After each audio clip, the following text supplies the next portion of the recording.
Good evening, it's Thursday the 1st of May and it's time for the news on RIK2.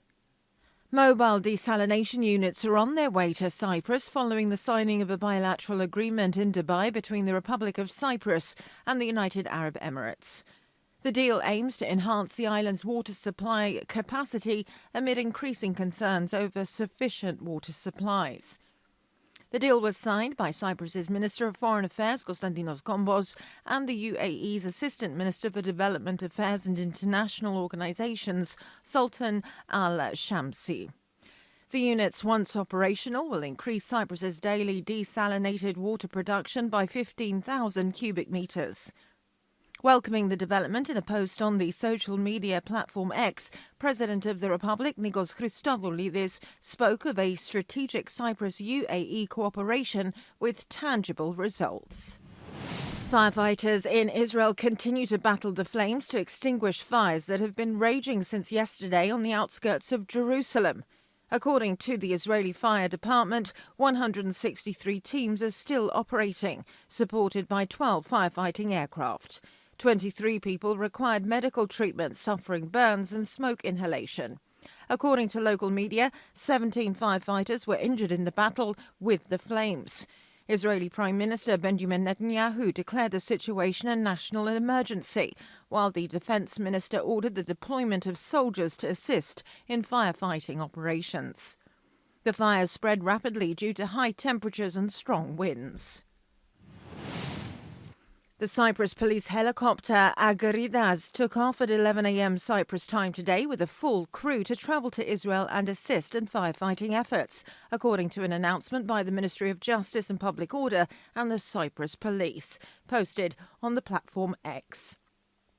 Responding to a question from the Cyprus news agency, government spokesman Konstantinos Ledimyodis said that during communication yesterday between Israel and the Cypriot government, a request for assistance was made to help combat a large fire in Jerusalem. Cyprus responded positively and immediately and informed Israel of the availability of assistance based on our capabilities both in ground forces and air assets, he said. Greek Foreign Minister George Yerapetridis is not optimistic about the Cyprus issue, but he is more optimistic than he was a year ago, senior Greek diplomatic sources said on the occasion of the Greek Foreign Minister's three-day informal visit to Constantinople.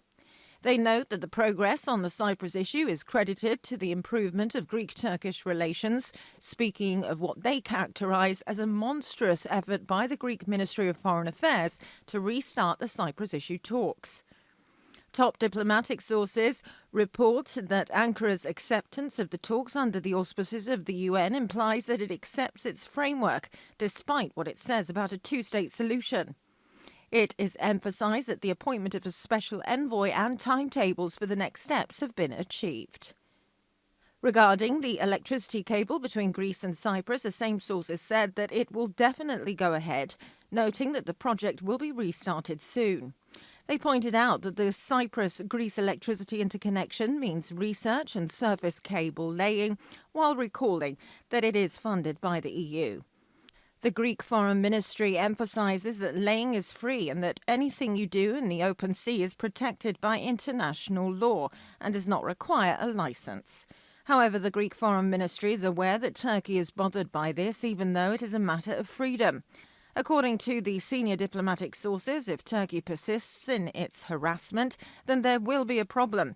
However, they point out that the Greek Foreign Ministry remains hopeful that there will be no problem, but when the ship sets out for research, the situation will be assessed. The US-Ukraine minerals deal is a full economic partnership that will allow President Donald Trump to negotiate with Russia on a stronger basis, Treasury Secretary Scott Bessent has said.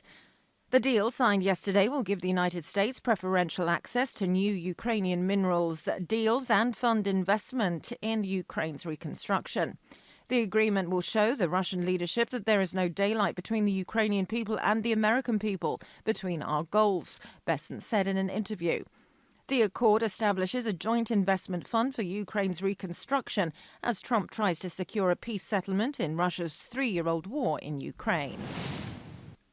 And now for tomorrow's weather. It will be partly cloudy with local rain and storms. Winds will be southwesterly to northwesterly moderate, force 3 to 4, later turning strong, force 5, over slightly rough seas. Temperatures will rise to 23 Celsius inland and in coastal areas and 12 over the mountains. That's all for today. Join us tomorrow again for more news in English. Have a very good evening.